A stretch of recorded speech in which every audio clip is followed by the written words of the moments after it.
Berry Conservation District is your local resource for all things natural resources. The district is here to help you manage your natural resources responsibly for present and future generations.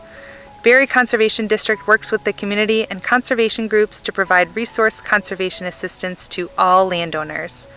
Protect Our Waters Thornapple River Watershed Series is how we can become familiar with the water resources in our community and how we can protect them. In this video, we will be exploring how the choices we make at home can keep our waters clean and our lakes and rivers healthy.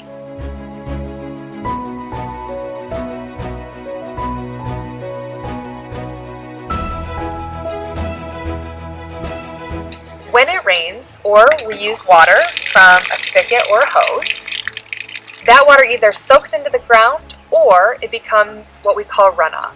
Runoff is where the water runs across the ground and it can pick up some different items or particles along the way. Sometimes those items that it picks up end up being things like motor oil or possibly even pet or human waste or things like nitrogen from the fertilizers in our yards.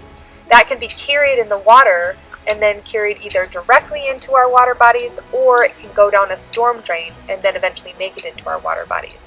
And at that point, those things are pollutants. They're things that shouldn't be in the water. There are things that can affect the living plants and animals that live in the water.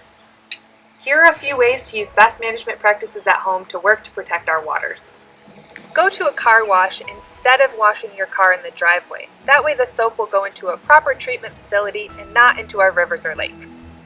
Compost or mulch your leaves so they don't end up clogging our rivers and lakes with green algae which can suffocate fish. Pick up pet waste at home or in public so that bacteria doesn't wash into our storm drains or directly into the water, exposing humans or other animals.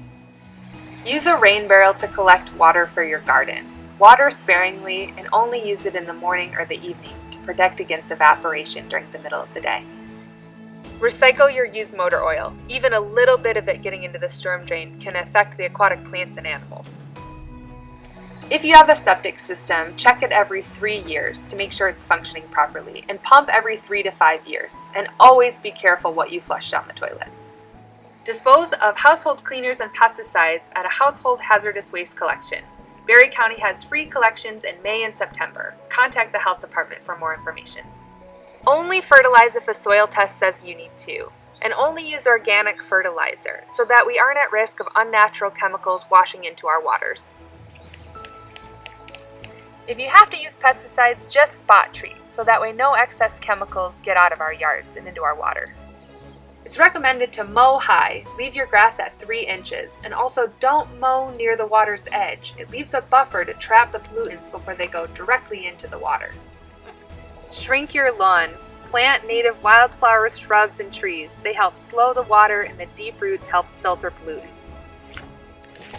Remove non-natives from your property and use natives instead. Together we can prevent pollutants from washing into our waters by making these smart choices. Thanks for doing your part.